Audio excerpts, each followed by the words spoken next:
नमस्कार दोस्तों, आप सभी का आज के इस सेशन में स्वागत है। प्यारे बच्चों, आज के इस सेशन में मैं आपके साथ SEBI substantial acquisition of shares and takeover regulations 2011 as amended till date मैं आपके साथ डिस्कस करने वाला हूं। और रेगुलेशन 2 हम शुरुआत कर चुके हैं। रेगुलेशन 2 के क्लोज ई तक मैंने आपके साथ डेफिनेशंस डिस्कस कर ली हैं। उससे पहले मैंने टेक ओवर का कंसेप्ट बताया था, टेक ओवर का क्या मीनिंग है ये मैंने आपको लिखवाया, और सब्सटेंशियल एक्विजिशन ऑफ शेयर्स का क्या मीनिंग है ये भी मैंने आपको लिखवाया था। आशा करता हूं कि अब तक आपके ये सारे कंसेप्ट्स क्लियर होंगे।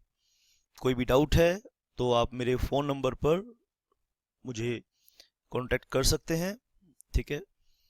और आज के इस सेशन में क्लोज एफ से आज की इस सेशन की शुरुआत मैं कर रहा हूं। हम जनरल जो सिनेरियो है एक कॉर्पोरेट का, as far as control is concern, हम उसे डिस्कस करते हैं। शाबाश। आप देखिए, एक कंपनी का जो कंट्रोल है, ये पहले कई बार आपको बता चुका हूं, लेकिन ये बात बार बार बतानी पड़ती है क्योंकि इस बात के बिना हम कंसेप्ट को, किसी भी कंसेप्ट के लॉजिक को नहीं समझ सकते हैं कि कोई भी एक कंपनी है, कंपनी को कौन चलाता है। एक्चुअली कंपनी का जो डिसीजन मेकिंग पावर है, उसको अगर हम बड़ी पिक्चर देखें तो कंपनी की डिसीजन मेकिंग पावर 3 लेवल पर होती है, ठीक है। कंपनी की जो डिसीजन मेकिंग पावर है वो 3 लेवल पर होती है। एक बेटा मेंबर्स के लेवल पर, ठीक है, एक मेंबर्स के लेवल पर होती है, एक डायरेक्टर्स के लेवल पर होती है, और तीसरा मैनेजरियल पर्सनल के लेवल पर होती है। तो ऐसा कहा जाता है कि अगर आप किसी भी कंपनी के डायरेक्टर्स को कंट्रोल कर रहे हैं तो आप कंपनी के मेजर डिसीजन मेकिंग पावर को कंट्रोल कर रहे हैं, ठीक है। अब सवाल यहाँ पे ये है कि डायरेक्टर्स की अपॉइंटमेंट मेंबर्स करते हैं, मेंबर्स के पास शेयर्स होते हैं, शेयर्स के साथ वोटिंग राइट्स होते हैं। मेंबर्स के पास शेयर्स होते हैं, शेयर्स के साथ वोटिंग राइट्स होते हैं, और उन वोटिंग राइट्स को आप एनुअल जनरल मीटिंग में यूज़ करके डायरेक्टर्स की अपॉइंटमेंट करते हो, और डायरेक्टर्स आगे फिर मैनेजरियल पर्सनल की अपॉइंटमेंट में रोल प्ले करते हैं। ये कंपनी के बारे में बेसिक जानकारी आपको है। आज इस डेफिनेशन में रेगुलेशन 2 क्लोज एफ के ज़रिए हम कन्वर्टेबल सिक्योरिटी पढ़ेंगे कि कन्वर्टेबल सिक्योरिटी क्या है। कन्वर्टेबल सिक्योरिटी का मतलब हम सीखेंगे। कन्वर्टेबल सिक्योरिटी को क्यों सीख रहे हैं? क्योंकि कोई सिक्योरिटी अगर लेटर ऑन इक्विटी शेयर्स में कन्वर्ट कर रही है, ठीक है, अगर कोई सिक्योरिटी इक्विटी शेयर में कन्वर्ट कर रही है तो आगे जाके उस कन्वर्जन, पोस्ट कन्वर्जन जो वोटिंग राइट्स हैं उनको वो इफेक्ट करेगी, यानी कंट्रोल को डिल्यूट करेंगे। मान लो एक कंपनी की बैलेंस शीट है, ठीक है बेटा। आज इस बैलेंस शीट में आपको क्या नज़र आ रहा है कि 100 शेयर्स हैं, ठीक है, और 100 डिवेंचर्स हैं। लेकिन ये डिवेंचर्स जो है ना, ये लेटर ऑन इक्विटी शेयर्स में कन्वर्ट हो जाएंगे। तो आज अगर इन 100 शेयर्स में से मिस्टर एक्स के पास, आज इन 100 शेयर्स में से मिस्टर एक्स के पास 45% शेयर्स हैं, और एक्स इस पोजीशन में है कि कंपनी को वो कंट्रोल कर पा रहा है, तो कन्वर्टेबल सिक्योरिटी जब कन्वर्ट होगी तो ये नंबर ऑफ शेयर्स, ये प्री कन्वर्जन बैलेंस शीट है, और जब ये पोस्ट कन्वर्जन बैलेंस शीट बनेगी तो कैसे बनेगी? तो 200 शेयर्स हो जाएंगे, और मिस्टर एक्स जहां 45% शेयर होल्डिंग एक्वायर करता था, उसकी शेयर होल्डिंग डिल्यूट होके कम हो जाएगी। यानी अगर 100 में से 45 शेयर थे तो 200 में से 45 शेयर हो जाएंगे। तो ऐसा हो सकता है कि कंपनी का कंट्रोल एक्स के हाथ में ना जाके अब कहीं और चला जाए। तो कंपनी का कंट्रोल इधर उधर हो सकता है, इसीलिए यहाँ पर कन्वर्टेबल सिक्योरिटी एक इम्पोर्टेंट रोल प्ले करती है।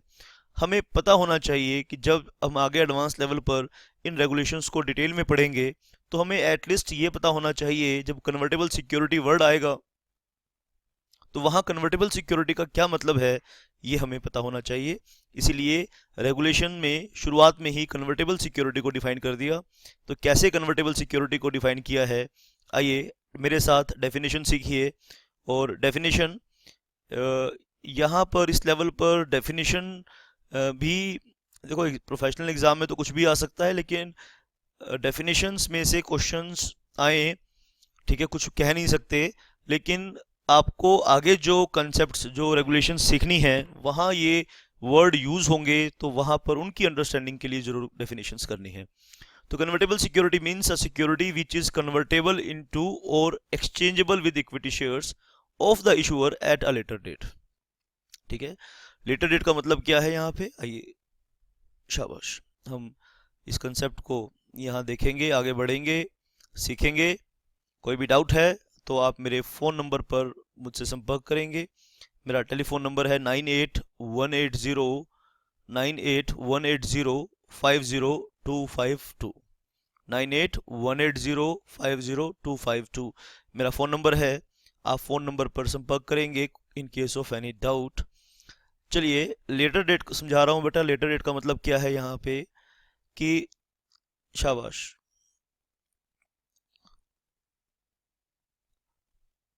15 अक्टूबर 2013 को एक कंपनी ने कन्वर्टेबल डेब्ट इंस्ट्रूमेंट इशू किया, जिसमें कन्वर्जन पीरियड है 15 अक्टूबर 2015, यानी ये इशू किया, this is the date of issue. Later date का मतलब बता रहा हूं कि वहां पर एक वर्ड यूज हुआ लेटर डेट, उसका क्या मतलब है। This is the date of issue, ठीक है, और this is the date of conversion. तो date of conversion date of issue के बाद आती है ना, तो इसलिए लेटर डेट कह रहे हैं। तो इस डेट को क्या कह रहे हैं, लेटर डेट। देखिए 15 अक्टूबर 2013 पहले आया कि 15 अक्टूबर 2015 पहले आया, आप कहेंगे 15 अक्टूबर 2015 बाद में आएगा, तो इसीलिए इसको कह रहे हैं लेटर डेट। आइए डेफिनेशन पर वापस चलते हैं। कहते हैं convertible security means a security which is convertible, जो कन्वर्ट हो सकती है। किस चीज में कन्वर्ट हो जाएगी, इक्विटी शेयर्स में। उससे पहले वो क्या हो सकती है, उससे पहले वो डिवेंचर्स हो सकते हैं, उससे पहले वो शेयर्स हो सकते हैं, उससे पहले वो कोई और डेब्ट इंस्ट्रूमेंट हो सकते हैं, बॉन्ड हो सकते हैं।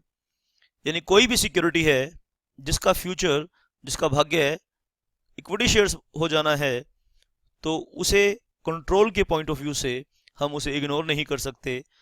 क्यों इग्नोर नहीं कर सकते, वो ऐसा एक न्यूमेरिकल एग्जांपल दे के मैंने आपको क्लास के फर्स्ट पार्ट में समझा दिया। Convertible security means a security which is convertible into or exchangeable with equity shares of the issuer at a later date.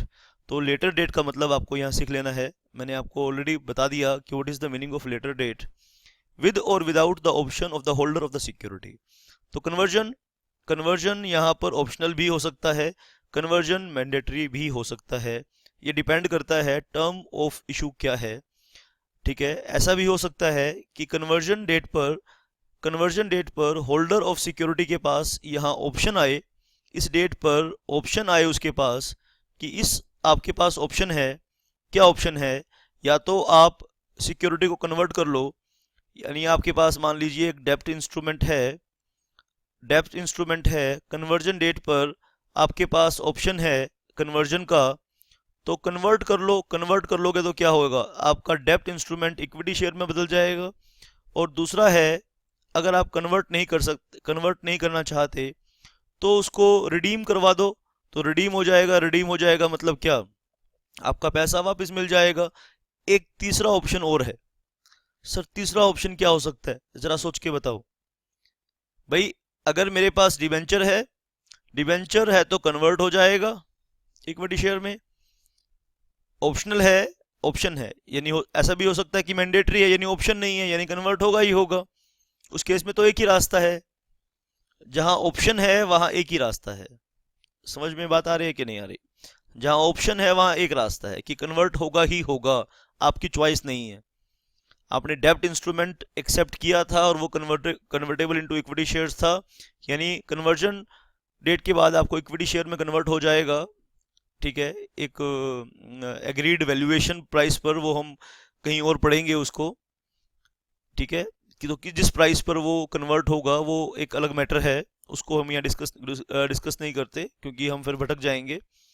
तो वो कन्वर्ट हो जाएगा, कहने का मतलब ये है कि कन्वर्जन डेट पर ऑप्शन है तो कन्वर्ट हो जाएगा, आप कन्वर्ट करवा लो। ठीक है, आपकी कंसेंट से कन्वर्ट होगा।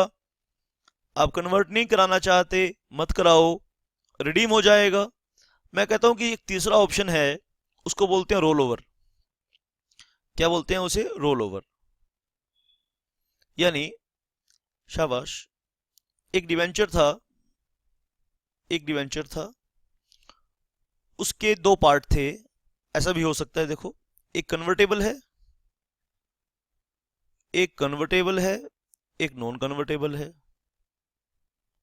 ठीक है, तो एक डिवेंचर के दो हिस्से हैं, आधा वो कन्वर्टेबल है यानी ये इक्विटी में कन्वर्ट हो जाएगा। ठीक है, और नॉन कन्वर्टेबल पोर्शन के दो होंगे, या तो रिडीम होगा, रिडीम होगा तो मतलब क्या, वापस करने पड़ेंगे पैसे। ठीक है, रोल ओवर का मतलब यहां पे ये है कि यहां पर पैसा वापस मिलेगा। ठीक है, नॉन कन्वर्जन पार्ट, यहां पैसा वापस मिल जाएगा।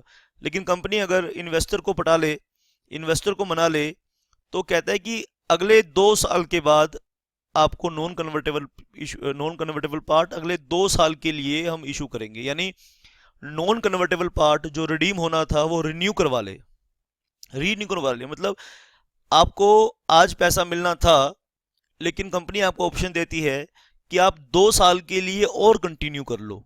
यानी कंपनी 2 साल तक और ब्याज देगी आपको, 2 साल के बाद आपको रिडीम करेगी आपके इंस्ट्रूमेंट को। अगर ऐसा है तो इसे बोलते हैं रोल ओवर। तो 3 ऑप्शन है ऑप्शनल कन्वर्जन में: conversion, redeem and roll over. आपको तीनों बातें पता होनी चाहिए। आइए डेफिनेशन पे एक बार दोबारा से आएंगे। Convertible security means a security in which is convertible into or exchangeable with equity shares of the issue of the issuer at a later date, with or without the option of the holder of the security, and includes convertible debt instruments and convertible preference shares।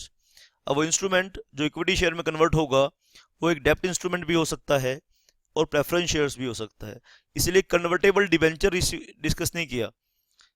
आप अगर SEBI regulations पढ़ोगे, issue and listing of डेप्ट regulations 2008 पढ़ोगे, तो वहाँ पे convertible debenture आप पढ़ोगे, लेकिन वहाँ यहाँ SC/ST में कन्वर्टेबल डिबेंचर नहीं किया। कहते कन्वर्टेबल कोई भी इंस्ट्रूमेंट हो सकता है, वो प्रेफरेंस शेयर भी हो सकता है और वो डिबेंचर भी हो सकता है। शाबाश बेटा। तो clause two F I hope आपको समझ में आया होगा। क्लोज टू G की शुरुआत करेंगे। रेगुलेशन 2 क्लोज G, डिसइन्वेस्टमेंट का क्या मतलब है? Means the direct or indirect sale by the central government or any state government or by a government company, as the case may be, of shares or voting rights in or control over a target company which is public sector undertaking। तो आपको पता होना चाहिए कि public sector undertaking क्या है। और आपके लेवल पर मुझे ऐसे स्टूडेंट्स मिलते हैं और ये जब वो इस तरह का क्वेश्चन पूछते हैं तो मुझे अफसोस होता है बहुत। तो उन्हें पता ही नहीं होता कि पब्लिक लिमिटेड कंपनी में और पब्लिक सेक्टर अंडरटेकिंग में क्या डिफरेंस है। तो you must know the difference between public sector undertaking and public company. नहीं पता तो बता देता हूँ। पब्लिक सेक्टर अंडरटेकिंग का मतलब ये है कि जिसमें बड़ा हिस्सा गवर्नमेंट के पास है और गवर्नमेंट जब अपने हिस्से को डिल्यूट करे तो उसे कहते हैं डिसइन्वेस्टमेंट। यानी एक कंपनी में मान लो गवर्नमेंट के पास 51% शेयर्स हैं तो उसे हम कहते हैं गवर्नमेंट कंपनी। और गवर्नमेंट अगर उस कंपनी में अपने शेयर्स को बेच दे तो उसे कहा जाएगा डिसइन्वेस्टमेंट। ठीक है, शाबाश। डिसइन्वेस्टमेंट यानी गवर्नमेंट जब अपनी शेयर होल्डिंग को डिल्यूट कर दे और शेयर्स को किसी और को दे दे, नॉन गवर्नमेंट बॉडी को, नॉन गवर्नमेंट पर्सन को दे दे, तो उसे हम कहेंगे डिसइन्वेस्टमेंट। शाबाश बेटा, very good. Section 2 close G, शाबाश बेटा। अब हम पढ़ेंगे क्लोज GH, एंटरप्राइज वैल्यू। ये मेरे पास क्या है? ये मेरे पास अमेंडेड सेबी SAST रेगुलेशंस 2011 है। अगर आप इसे लेना चाहते हैं तो सेबी की वेबसाइट से ले सकते हैं। अगर आपको ढूंढने में दिक्कत आ रही है तो मेरे व्हाट्सएप नंबर 9818050252 पर मुझे पिंग करिए, अपना नाम लिखिए और लिखिए अपडेटेड, आप लिखिए वहाँ पर अपडेटेड सेबी SAST रेगुलेशंस, और मैं आपको लिंक सेंड कर दूंगा अपडेटेड, है ना। ईमेल आईडी लिखिए, मैं आपको ईमेल आईडी जरूर दीजिए व्हाट्सएप पर मेरे को अपना, मैं आपके ईमेल आईडी पर एक लिंक सेंड करूंगा, उसे क्लिक करोगे तो आप उसे फिर डाउनलोड कर लीजिए अपने सिस्टम में। बेटर ये रहेगा कि उसके प्रिंट्स ले लीजिए, प्रिंट्स पढ़ना और स्क्रीन पढ़ने से ज़्यादा इफेक्टिव होता है, आंखों पे स्ट्रेन कम पड़ता है। अब हम एंटरप्राइज वैल्यू, ये टर्म यूज होगा जब हम एडवांस लेवल पर SCST को डीपली एनालिसिस करेंगे, तो एंटरप्राइज वैल्यू वर्ड यूज होगा। आइए हम सीखेंगे कि what is the meaning of enterprise value. Enterprise value means the value calculated as market capitalisation of a company plus डेब्ट, minority interest and preferred shares minus total cash and cash equivalents।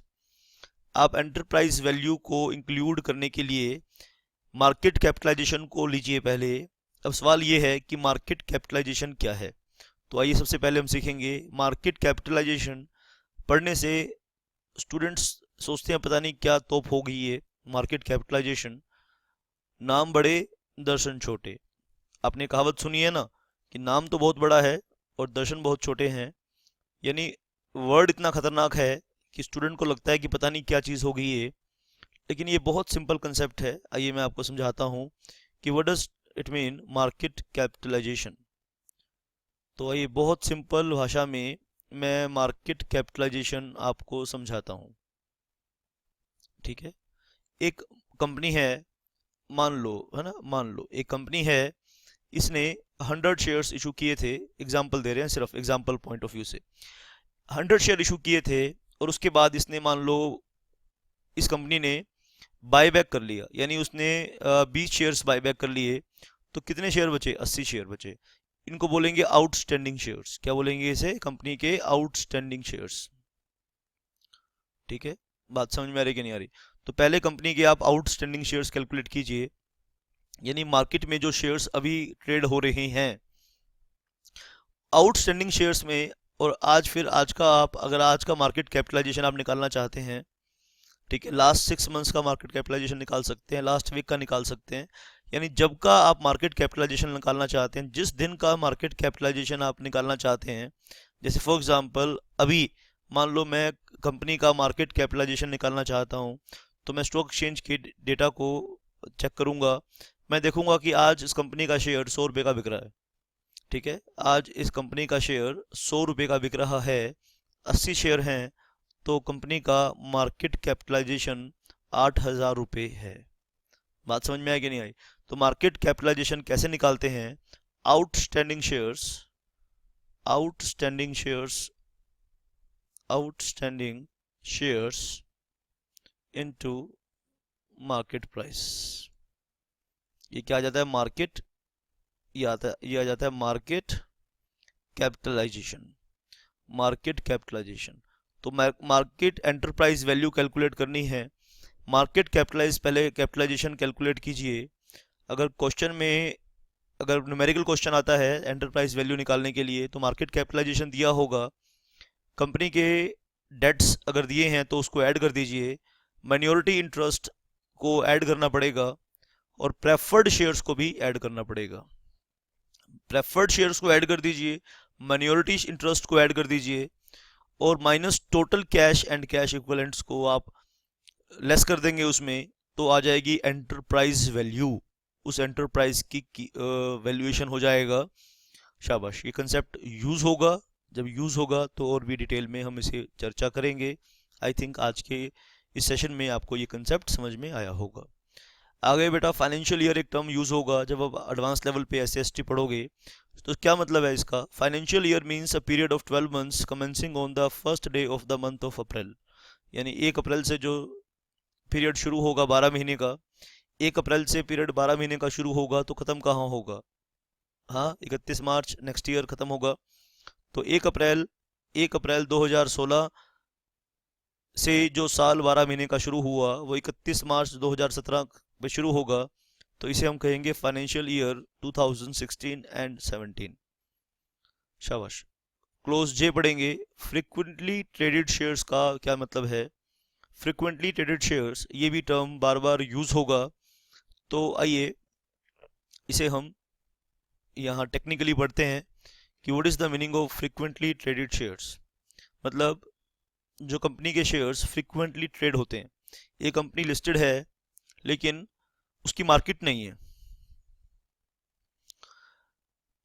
अब market ना होना, इस पूरे बात को आप मेरे साथ एनालिसिस कीजिए कि मार्केट नहीं है। मार्केट नहीं है तो इसका मतलब ये है कि खरीदार तो है पर बेचने वाला नहीं है। आपने अपने सिलेबस में कभी मार्केट मेकर वर्ड एक सुना होगा, मार्केट मेकर। मार्केट मेकर क्या करता है? मार्केट बनाता है। यानी जिन शेयर्स में सेलर नहीं है, बायर बहुत खड़े हैं, तो मार्केट मेकर क्या करेगा? बेचना शुरू कर देगा। बेचने वाले बहुत सारे हैं लेकिन खरीदने वाला कोई नहीं है, ठीक है, तो वो खरीदना शुरू कर देगा। आप देखते हैं ना बेटा, हम अपनी आम बोलचाल की भाषा में बात करते हैं, तो वहां पे हम क्या बात करते हैं? हम कहते हैं यार ये फलानी कार की मार्केट नहीं है, यानी आप वो कार मत खरीदना, XYZ कार मत खरीदना, क्योंकि उसकी मार्केट नहीं है।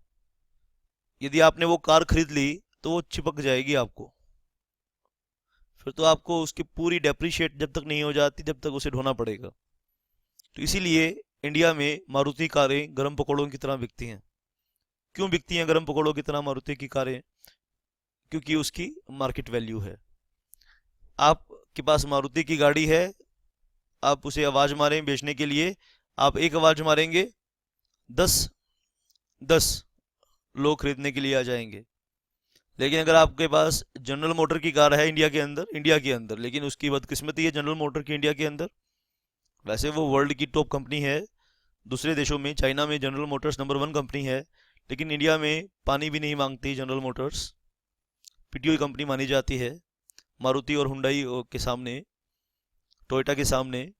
तो उसमें 10 आवाजें मारोगे, एक भी आदमी लेने के लिए नहीं आएगा। तो यही हाल शेयर्स का होता है। शेयर्स लिस्ट होने मात्र से ही लिक्विडिटी इंश्योर नहीं होती। हम ये पढ़ते हैं कि स्टॉक एक्सचेंज में शेयर लिस्ट हो जाता है तो शेयर्स को लिक्विडिटी मिल जाती है, ये बात सच है, लेकिन पूरी सच बात नहीं है। पूरी सच बात यह है कि अगर कंपनी के बारे में पॉजिटिव न्यूज़ आएंगी, कंपनी अपने ऑपरेटिंग प्रॉफिट को शो करेगी, कंपनी की मैनेजमेंट झंडे गाड़ेगी, तो शेयर की डिमांड बढ़ेगी, शेयर्स में टर्नओवर होना शुरू होगा। तो स्टॉक एक्सचेंज और कंपनी का और मार्केट इंटरमीडियरीज का ये कंसर्न है कि वो शेयर अच्छा माना जाता है, बायर्स उस शेयर्स को खरीदना चाहते हैं, उस शेयर में ट्रेडिंग करना चाहते हैं जो हम खरीद लें तो वो हमारे को चिपक ना जाए। यानी हम जब चाहें शेयर्स को मनी में कन्वर्ट कर सकें, हम जब चाहें शेयर्स को बेच सकें, तो उसको कहते हैं frequently traded shares. Means shares of a target company. Target company का मतलब बताया कि जिसका कंट्रोल आप एक्वायर करना चाहते हैं उसे हम कहते हैं टारगेट कंपनी, ठीक है। In which the traded turnover on any stock exchange during the 12 calendar months preceding the calendar month in which the public announcement is made is at least 10% of the total number of shares of such class of the target company. Very very important। पहले बेटा target company और acquirer, आप जिन बच्चों ने last की class, जिन बच्चों ने आज फर्स्ट क्लास जिनकी है, तो आप अपने सेंटर कोऑर्डिनेटर से कहें, क्योंकि ये मेरे पे बड़ा बर्डन हो जाता है जब भी नया बच्चा क्लास में आता है, तो आप अपने अपने सेंटर कोऑर्डिनेटर को ये बोलिए कि इस क्लास से पहले की क्लास आपको दिखाई जाए।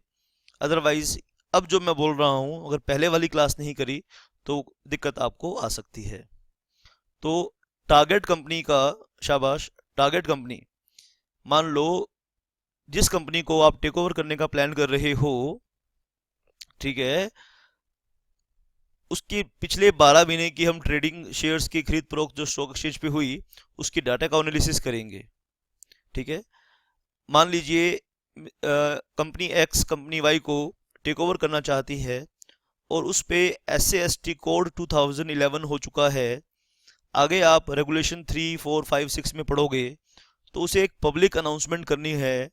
उसे पब्लिक अनाउंसमेंट करनी होती है, पिछले सेशन में बता के आया हूँ कि भाई मैं तेरे को टेक ओवर करने जा रहा हूँ, तेरे में दम है, मैनेजमेंट में दम है, तो बचा बचा के दिखाओ, हम आपको टेक ओवर करने वाले हैं।